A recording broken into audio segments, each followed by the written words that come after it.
I'm kind of phoning it in, all right? I'm called the original internet godfather. The reason for that is cybercrime as we know it today. I was on the ground floor of making sure that shit went all right on the criminal side. Like, yes! Matrix background flowing in the back.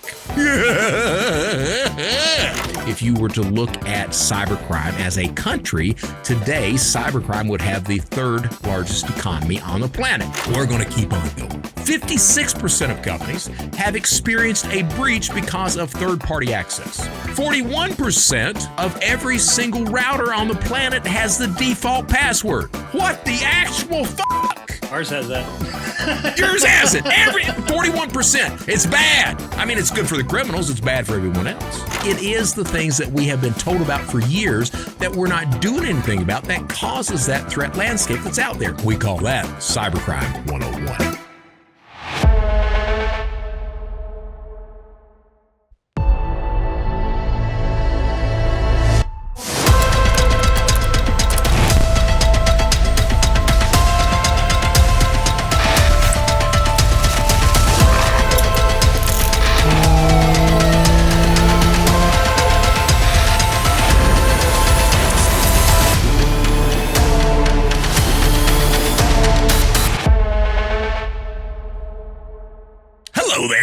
I'm Brett Johnson, former United States most wanted criminal.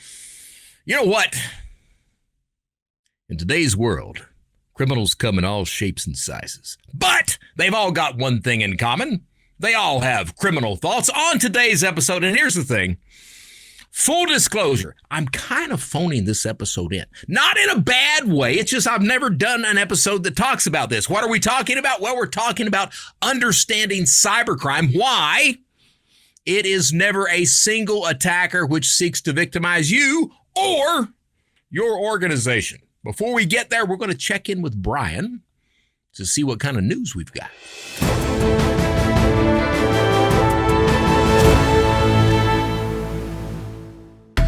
The FBI spends, quote, every day, all day long, interrogating people over their Facebook posts. At least that's what agents told Stillwater, Oklahoma resident Rola Abdeljawad when they showed up at her house to ask about her social media activity. 3 FBI agents came to Abdeljawad's house and said that they had been given screenshots of her posts by Facebook. Her lawyer Hassan Shelby says that he doesn't know which Facebook post caught the agent's attention, and that it was the first time he had heard of Facebook's parent company, Meta, preemptively reporting posts to law enforcement. Look, so look, we don't know. We don't know which posts got the FBI's attention because every single fucking one of them is off the chain. This bitch talking about killing everybody, everywhere, all the time, all day, every day. First of all, the FBI getting out there and saying, you know, we pushing buttons every single day. We go through the post. We're going to ask questions. We're going to crawl up your ass like you've never been crawled up your ass before. Now, here's the thing. You'll notice that Facebook gave the information preemptively, meaning law enforcement didn't really ask for it. They certainly didn't subpoena it. Facebook just gave it over. Evidently, that's a surprise to a lot of people. It should not be a surprise. When I worked with the Secret Service, you know, those few months that I was busy committing crime from inside of the Secret Service offices, Google way the hell back then was preemptively giving information over to the Secret Service. If someone threatened to kill a president or some head of state, Google absolutely gave that information over. All right. What people don't understand is that's the way this game is played. All right. It truly is. Companies give information over to law enforcement all the time preemptively without a subpoena. Later on, what happens is if it becomes serious and they're going to end up putting someone in prison, at that point, law enforcement will backtrack and go to a certain point and say, well, here, we want a subpoena for this information, and they get the information that they've already got, except they get it under a subpoena at that point. Talking about social media, your post. You have no expectation of privacy online. All right. I know we've got a whole shitload of people who've grown up in an online environment and think that their Facebook or their LinkedIn and all that shit should be private. You know, it's my life. Why are people looking at me and saying shit about what I've posted? Well, because you're a fucking idiot and you shouldn't post shit like that. As Christians worldwide celebrate the resurrection of Jesus on Easter, historians point toward an uncomfortable truth. The true face of the historical Jesus looks nothing like the one many still see in their church stained glass windows, in Hollywood movies, or in the image many carry in their minds. Many scholars and archaeologists now agree that Jesus was most likely a brown-skinned, brown-eyed man, more akin to a Middle Eastern Jewish or an Arab man. A commentator once said that if Jesus was taking a flight today, he might be profiled for additional security screening by the TSA. Well, there you go. Now, here's the thing. I have no problem with a chocolate Jesus. No problem at all. All right. I just want you to know that. Not a problem at all. As a matter of fact, back when I was in university, I took an African American Studies program or class, and they were talking about how Jesus was a person of color. Malcolm X does that in the autobiography of Malcolm X as well. He talks about Jesus. So I've accepted that a long time ago. I mean, let's be honest. All right. The Europeans, when the Catholic Church came into being, they decided at that point, you know what? We cannot have Jesus, our Savior, not looking like the people that we are preaching to, because if he looks different, chances are they may not sign on to this club, and they certainly wouldn't give us their fucking money. So the Catholic Church, in their infinite wisdom, they painted Jesus to where he looked like a European, a white, a very white, a pastel European, someone that, let's be honest, the pictures of Jesus looks like he's got a moon tan. Looks like the only tanning he's been doing is under a fluorescent light at night. That's the Jesus that everyone has typically worshiped, and that's been wrong. And we've known this for a while. You look at Moses, for example. Moses did not look like Charlton Heston in the Ten Commandments. Moses, who did Moses marry? Moses married an Ethiopian woman. Okay? Most likely, Moses looked a lot like that Ethiopian woman. Now, the last time I looked at Ethiopians, they were very dark. Very dark. And I'm betting, if I were going to wager on this, I would say that JC and the boys were also very dark. Remember, we don't say Jesus Christ and the apostles. We say JC and the boys. All right? We're not going to have a Peter pool at St. Taffy's. We're having a Taffy pool at St. Peter's. Just remember that. That's the way this thing works. Brian, let's carry on. Joe Biden, who is only America's second Catholic president and regularly attends Mass, faced mounting conservative criticism over the weekend because of a proclamation he issued on Friday, honoring, quote, the extraordinary courage and contributions of transgender Americans for the Transgender Day of Visibility, which occurs annually on March 31st. All right, so Transgender Day just happened to correspond with Easter Day, and Mr. Biden, in his infinite wisdom, decided he was going to call that out. I honestly, I don't have a problem with that. I really don't have a problem with that. I mentioned on the other show, the Brett Johnson Show. By the way, if you've not subscribed to the Brett Johnson Show, go over there and hit the subscribe button. If you're not subscribed to Criminal Thoughts, why the hell not? Let's hit that subscribe button. Get me some more followers. I said on the Brett Johnson Show that I recorded today, I said on that we were talking about transgender athletes in sports. And I also said that the radicals on both sides, right and left, have taken over in this country, and they have. You know, we really can't be moderates anymore. The moderates, I guess, are not in vogue anymore. When you let the radicals take over on both sides, you get problems. Now, you know, transgender people, absolutely should be treated as equals. Absolutely. Okay? Absolutely they should. That being said, I go by the principle that people should be allowed to do what they want to do as long as it does not bring harm to others. So, allowing transgender activities in women's sports and things like that, it harms the other women that are in that sport. With Biden, I don't have a problem with him saying that. I think that it needs to be recognized. I don't think that's a bad thing at all. And I think that if you are a Christian, that you are okay with that. Because why? Well, because it's simply another human being that, their day of being recognized happens to correspond with the day that, he is risen.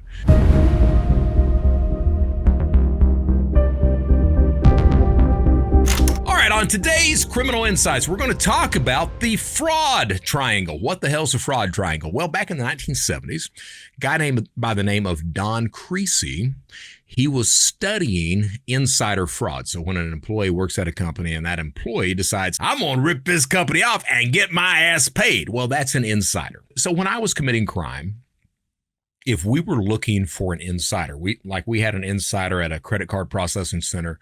We had an insider at the DMV in Tennessee, out of Knoxville.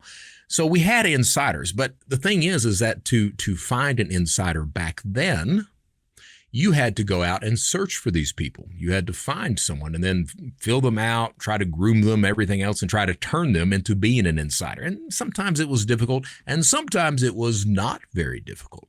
That's changed today. Today, people get jobs at shipping companies, at retailers, places like that, with the entire idea behind getting the job in the first place of committing fraud.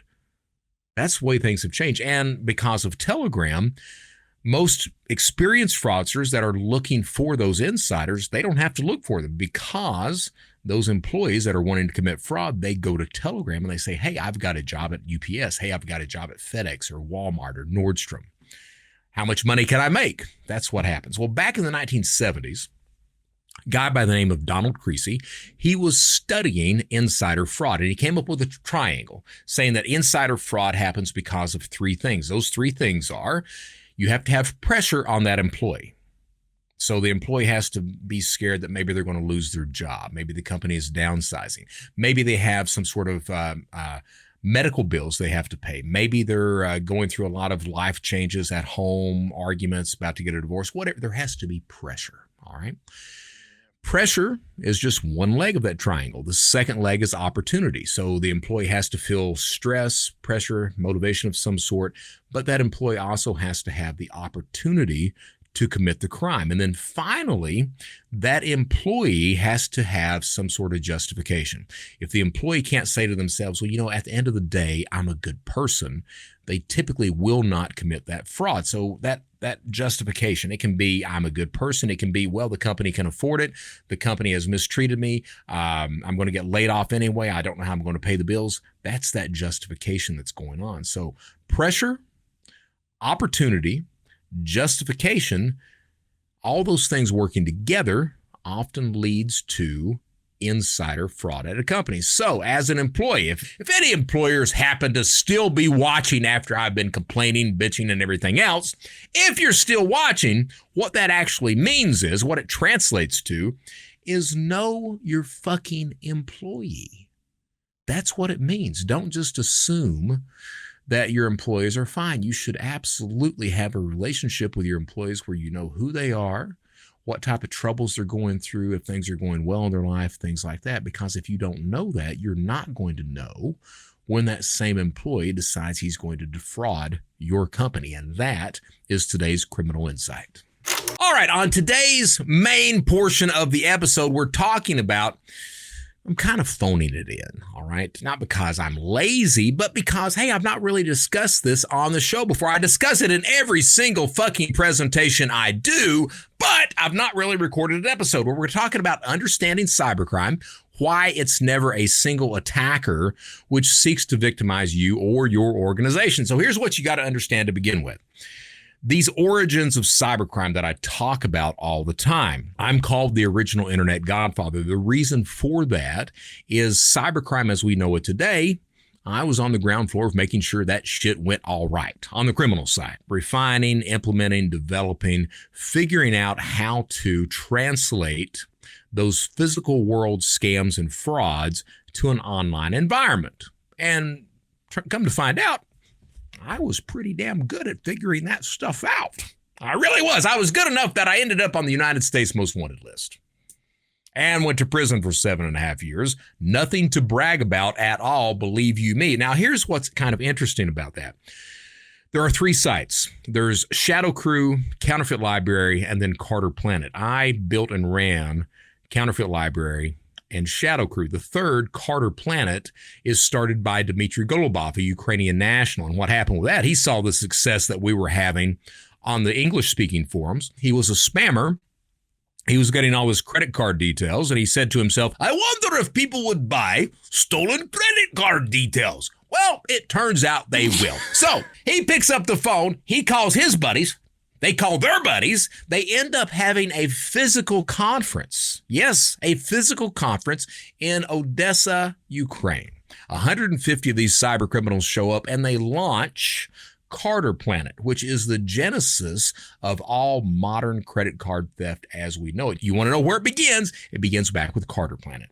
Now, what Shadow Crew did and Counterfeit Library, it established modern cybercrime as we know it. And when I say that, what I actually mean is we were the first marketplace of criminal goods and services, but I was responsible for establishing a trust mechanism in that environment. In order for cybercrime to be successful, 3 things have to take place. You have to gather data, you have to commit a crime, and then finally you have to be able to cash that crime out. All 3 of those necessities have to work in conjunction. If they don't, the crime fails. The problem with that is that a single attacker, one guy, can't do all 3 things. He can do 1, sometimes 2, but rarely can he do all 3. And because of that, he has to rely on other people who are good in those areas where he is not. Now, that becomes a problem because you're in an online environment. Criminals want to remain anonymous in that environment. So how, if you're dealing with a group of criminals, how can you establish trust with those criminal peers when at the end of the day, everyone there is just wanting to make money and they don't give a shit who they victimize to make that money? So you have to have a trust mechanism. Prior to Shadow Crew is what actually solidifies the criminal trust mechanism. Before that, and before Counterfeit Library, the only real avenue you had to network with other cyber criminals was IRC, Internet Relay Chat, this rolling chat board where you had no fucking idea who you were talking to, if you could trust the person you were talking to, if they knew what they were talking about, if they had a product or service, if they had it, if it worked, or if they were just going to rip you off because at the end of the day, everyone there was a criminal. Shadow Crew solved that. Shadow Crew gave you a large communication channel, forum type structure, where individuals from different time zones could reference conversations days, weeks, months. Oh, take part in those conversations, learn from those conversations. You knew by looking at someone's screen name what the skill level of that individual was, what the history of that individual was. If you could learn from, network with that person.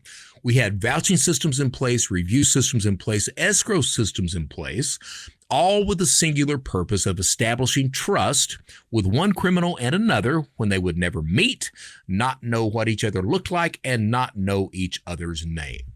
All right, now that is what's important.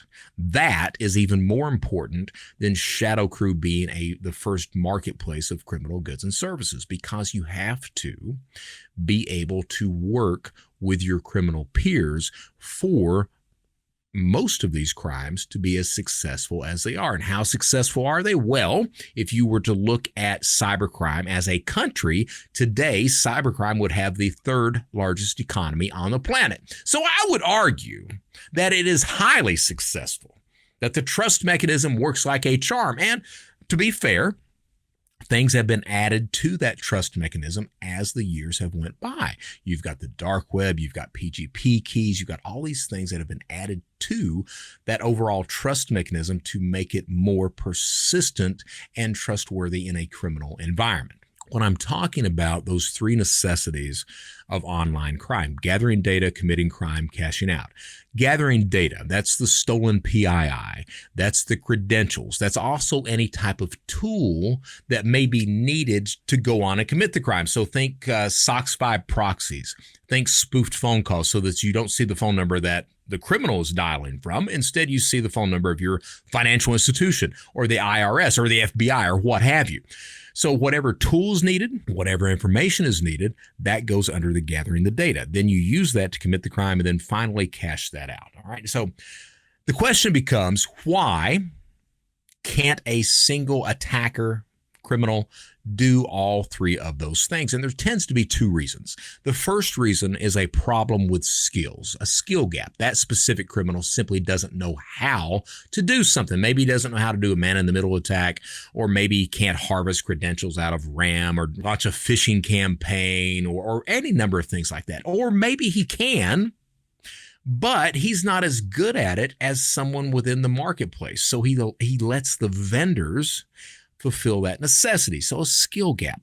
The second reason that a single attacker can't fulfill all three of those necessities is a problem with the geographic location. That specific attacker is simply in a geographic area where they cannot fulfill one of those three necessities, typically laundering the money, cashing things out. So I'll give you an example.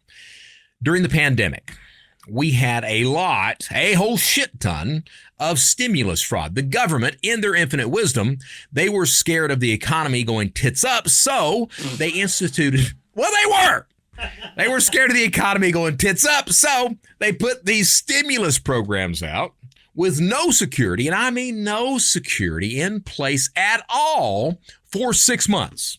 In fact, the security that was in place, the CARES Act, took its ass away. So for the space of 6 months, you had no security in place whatsoever. All right. What that actually translated to were all these criminals, whatever type of fraud that they were committing, they stopped that and they pivoted over to stimulus fraud because that was where the money was. Now let's do a little segue and let's talk about this a little bit more. Now, talking about stimulus programs, the United States, they had several different programs in place. They had PPP, the loans. They had the unemployment insurance, PUA. They had EIDL. They had SBA farm loans. Okay, now the main payday was on PPP, Paycheck Protection Program. All right. You could get up to a $2 million loan. The federal government lets you self-certify that. They agreed not to audit you, and they were going to forgive the loan at the end of the day. That sounds like a perfect fucking crime. For some reason, most skilled fraudsters did not go toward PPP fraud. Instead, they went toward unemployment fraud. Now, the question is, just kind of a segue. The question is, why? Why wouldn't those fraudsters, those experienced fraudsters, go to PPP where, hell, they forgive the loan, they're going to let you self-certify, they're not going to audit? What the fuck, man? That's where to make the money. Why is that? Now, I'll grant you, we have seen countless stories of people being arrested committing Paycheck Protection Program fraud. I would argue that those people that you're seeing being arrested are fucking idiots. If I were to commit PPP fraud back when COVID was raging, the government instituted those programs so fast that it did not allow criminals time to properly prepare. Okay, experienced criminals. So what happens is in order for me to get that $2 million PPP loan that's going to be forgiven, I can't have that deposited onto a prepaid debit card. I can't have that sent to a Chime or a Cash App account. They don't accept deposits of that size. So I must have a bank account to have that deposited to. The problem is, if I were to go down to the bank and set up a brand new bank account, brand new. And I bank with Wells Fargo because I believe one criminal deserves another. But if I were to go down to Wells and set up a brand new bank account and within a week have a $2 million deposit sent by the federal government to that account, am I going to get that money out? No, I'm not. Why? Well, because it's a brand new account. It's got absolutely no traffic, and all of a sudden $2 million hits it. It's going to raise fraud flags from hell. That's what most experienced fraudsters understood. They didn't have time to properly set up the account. All those people that you're seeing being arrested on PPP, guess what? They are using typically their own business, their own real business, and they're using bank accounts which are connected to them. The reason they're being arrested, they get the money in. They go out and they buy the Maserati, the Yugo of supercars. They buy that shit, all right? All of a sudden, the investigators start to look at it. One investigator, they're looking at the files and they're saying, and one investigator looks at there and says, I wonder where the money was deposited. Well, I've got it right here. Here's the address where it was deposited. You think we ought to go down and look at it? I think we should at least do a drive-by and see what's going on. So they load up in the car, they drive down to the house, they get to the address, and right there in the yard is the piece of shit Maserati, the Yugo of supercars. Exactly. One investigator looks at the other. I think we are at the right place. The next thing you see is the perp being frog marched out of the house. You see the Maserati being put on the car hauler, and he makes the front page of the paper. Most experienced fraudsters could see that outcome without even trying it. So they pivoted toward unemployment because it's very easy to go down to Walmart and pick up that $10 prepaid debit card, which will accept a $10,000 direct deposit every single day of the week. That's why on Telegram, you had 16-year-olds bragging about making $60,000 a week on unemployment fraud because that crime scales beautifully. You can get a prepaid debit card, you can use Chime, you can use Cash App, and it works great. And here's the thing, those fraudsters, those guys are not going to get arrested because that skill set from whatever fraud that they were committing, whether it be synthetic fraud or new account fraud or credit card fraud or whatever, those tools that they learned doing that translated extremely well to doing unemployment fraud. They knew what they were doing and they are not going to go to jail. They are going to continue making a lot of money. That's one of the reasons that cybercrime has exploded to the numbers that we see, that if cybercrime were a country, it would have the third largest economy on the planet. Talking about that skill gap and the three necessities of cybercrime, I've not forgotten. What I was talking about was geographic location as well. So it turns out that a lot of the stimulus fraud that was going on was committed by people not in the United States. Oddly enough. All right. So you had people that were filing unemployment claims from Russia, from the Ukraine, from South America, parts of Europe as well. The thing is that everyone's information is out there. Easy enough. So the data was there. Committing the crime. There was no security in place for at least 6 months. So the commission of the crime, very easy to commit. Okay. The problem became laundering the money because if you're in the Ukraine, if you're in Russia, yes, you can file unemployment claims against the state of California, which is exactly what happened. They will be approved. But if you're in the Ukraine or Russia and you're using your little card to withdraw those funds from an ATM in that country, is that going to raise any flags? Yes, by God, it is. You may get the first round of money out, but it's going to be locked down pretty soon. Because of that problem with geographic location, you had to rely on money mules. You had to network with criminals who are good in those areas where you are not. You had to network with criminals, money launderers, mules, stateside to withdraw that money. And you would pay them anywhere from 30% up to 40 or 50% of the funds that were coming out. So the three necessities of online crime: gathering data, committing crime, cashing out. That is why it is never a single attacker. Skill gap, problem with geographic location. So the next question is, we're going to keep on going. The next question is, well, okay, What do these criminals, what do these attackers, because not everyone's a criminal, sometimes they're attackers. Why are these attackers doing these things? What are their motivations? It turns out there are only 3 motivations for online attacks. Those motivations are status, cash, ideology. Status, what do I mean by that? Well, if you can do something that no one else in your criminal network can do, then you gain the respect of every single person in that environment, and that respect equates to profit.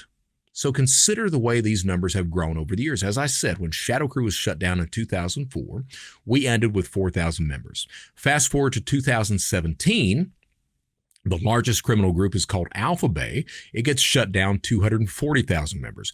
Fast forward 2 more years to 2019, just a dark web marketplace is shut down called Black Market, shut down, 1.15 million members. All of that pre-pandemic. Now, during the pandemic, what happens? The fraud numbers explode. Now you have single communities that are hundreds of thousands of members large. If you can do something in that group, if you can build ransomware, if you can deploy ransomware, if you can use stolen credit card details to defraud Amazon and Apple, when no one else can do that, you gain the respect of every single person in that environment. And that means more profit for you at the end of the day. So status, cash is easy enough. All right. Most attackers, most criminals are simply looking to profit at the end of the day. Because of that, it's a lowest hanging fruit type of attack. I'm looking for the easiest access that gives me the largest return on that criminal access. Okay, so just a tidbit here. If someone's looking to steal cash, just a modicum of security means that you're no longer that lowest hanging fruit, and you're much more protected than everyone else in that tree. All right, ideology. Is it possible? Is it possible that you may be attacked because you have a different opinion than someone, because you've pissed someone else off? If you don't believe that, then maybe you've not been watching the news the past 3 or 4 years. As I say all the time, I watch Fox News and CNN so I can start my day off pissed off at everyone. Yes, you can be attacked simply because you have a different opinion than someone else. Here's the thing. If you know why you're being attacked, then you understand the persistence of the attack. For a cash-based attack, that's a lowest hanging fruit type of attack. If you just have the base minimum security, if you're got your credit frozen, you're using a password manager authenticator, you're practicing good password security, if you're monitoring accounts at the same time, and if you've got multi-factor authentication deployed, you are much better protected than probably 80% of everyone else on the planet. As such, that criminal is typically going to leave you alone and find someone else that's an easier target, that easier access that gives a larger return on the criminal investment. Compare that to a status-based attack, all right? What we're talking about, we don't look for, those people are not looking for the easiest security. They're not looking for the lowest hanging fruit. They're looking for something that can impress their criminal peers. So it's a more persistent type of attack, all right? Compared to an ideological type of attack. That type of attack is looking at you specifically. They don't care how much security you've got in place. They're looking to damage you, your company, and that is the most persistent type of attack. So understand why you're being attacked, and then you can understand the persistence of the attack and design security around that. Who are the attackers? Well, there's only 7 different types of online attackers. You've got criminals, like I used to be. You've got nation states. You've got terrorists. You've got hacktivists. You've got insiders, like we talked about with the Creasy Fraud Triangle. You've got hackers for hire. And then you've got script kiddies. Oddly enough, you can look at those 7 different types of attackers and you can pretty much point out their motivations. So criminals, what's their motivation? Cash. We, meaning me, we are looking to profit. Nation states, what's the motivation? Well, it's ideology, of course, unless you're North Korea. North Korea finances 1/3 of their nuclear program by committing cybercrime. Those scams, those cryptocurrency scams, everything else. That's how North Korea helps to finance their military. What about China? Well, China is, of course, ideology, except China also likes to steal some IP. So it's profit-driven as well. What about hacktivists? Hacktivist, ideology. What about terrorist? Ideology. What about insiders? Ooh. Why would an insider commit fraud? Well, you're looking at profit, but they may be pissed off at their employer, so it could be an ideological type of thing. Maybe they're already a member of some Telegram fraud group, and they're trying to impress their criminal peers, so it could be any number of things like that, okay? What about hackers for hire? Well, that's profit-driven. Script kiddies, and when I say script kiddie, what I mean is someone who has absolutely no skill at all. They are buying off-the-shelf products and services to launch an attack against someone, okay? A script kiddie can be any one of those. It can be someone that's motivated by cash, status, or ideology. Understand who's attacking you. Understand why they're attacking you. Design security around that. Okay, know your place in the criminal spectrum. Now, what are attackers looking for? Well, it turns out they're only looking for one of four things, or a combination of four things: information, access, data, or cash. Information. What can I find out about you or your company? Easy enough. Access. Can I get you to give me remote access to your system? I can. Can I get you to get me to plug in a thumb drive in your system? I can. Absolutely, I can. I worked with an infrastructure company up in northern Ohio. We did the thumb drive test, which means you basically just drop a thumb drive in a parking lot. Will someone pick it up? Yes, someone will pick it up. Will someone plug it in? Yes, someone will plug it in. And if there's any file on that thumb drive that mentions anything about salary, they will click on it. So yes, information access, I can get you to give me access. What about data? Does your company have data that I can breach the company, steal the data, resell on the black market? Or does it have data that you have to have in order to operate, and then I can lock that shit down with ransomware and hold it for ransom? Or is it a combination of both? And then finally, cash. Can I extort your company for cash directly? So that's what attackers are looking for, is one of those things or a combination of those things, all right? So understand the dynamics of online crime. As I said, yes, I'm kind of phoning this in, but this is something that we've not really went over before on Criminal Thoughts and some of the past podcasts. I've touched upon these things, but not really went through a deep dive of that. I do it in presentations all the time. What's really interesting is understanding the threat landscape itself. We have over 8,500 security companies out there. We've got a lot of mass media out there that paint online attackers as quote unquote hackers, these untouchable computer geniuses that are able to get into any type of computer system they want to. Like, yes! Ha! No. We do have those types of attackers that are out there. They're maybe 1 or 2% of the overall attackers that exist. The other 98%, they are just very good social engineers. They know what it takes to manipulate you into giving up information, access, data, or cash. So the interesting thing is that a lot of the security companies and a lot of the mass media, they talk about zero-day attacks, unknown vulnerabilities, and they say what a problem that is. Now, here's the truth. The truth is, I really don't give a damn about a zero-day attack. I don't. In my 20-year span as a cyber criminal, and even top of the food chain cyber criminal, I had access to 2 zero-day attacks, only one of which resulted in profit. I will tell you that if you're waiting on a zero-day attack to profit, you will starve to death. The threat landscape that's out there is established by, I'm going to tell you a few statistics. 90% plus of every single attack uses known exploits. It's not the stuff we don't know about. It's the stuff we do know about, the shit we've been told about potentially for years that we've not done anything about, that causes the threat landscape that's out there. I don't care if you're a nation-state attacker or if you're little Billy in his mom's basement with a Matrix background flowing in the back. 90% plus of every single attack uses known exploits. Look at the largest cyber attack in history, NotPetya. That is a nation-state attack. The Russian Sandworm Group, the top hacking group on the planet, they launch an attack against the Ukrainian people. How do they do that? Well, they basically take over the QuickBooks of the Ukraine. They fake a Microsoft certificate, known exploit.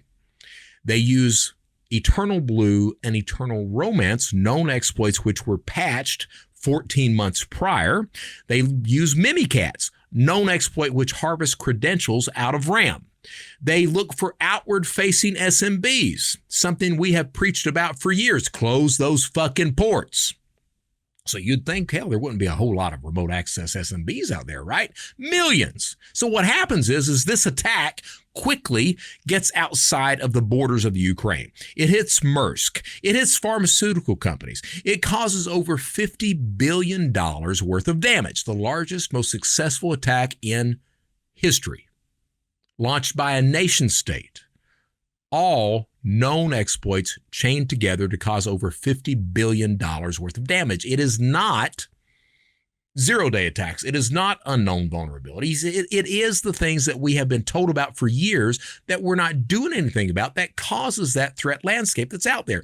56% of companies have experienced a breach because of third-party access. Yeah, 56% of companies. Ask Marriott. That's exactly what happens with Marriott. 56%. Most companies have no idea how many third parties are accessing their system. Of those third parties, they're not vetted. Your network is only as strong as the weakest device which accesses it. 41% of every single router on the planet has the default password. What the actual fuck? Ours has that. Yours has it. 41%. That's your home. That's your financial institution. Any idea what you can do with a router with the default password?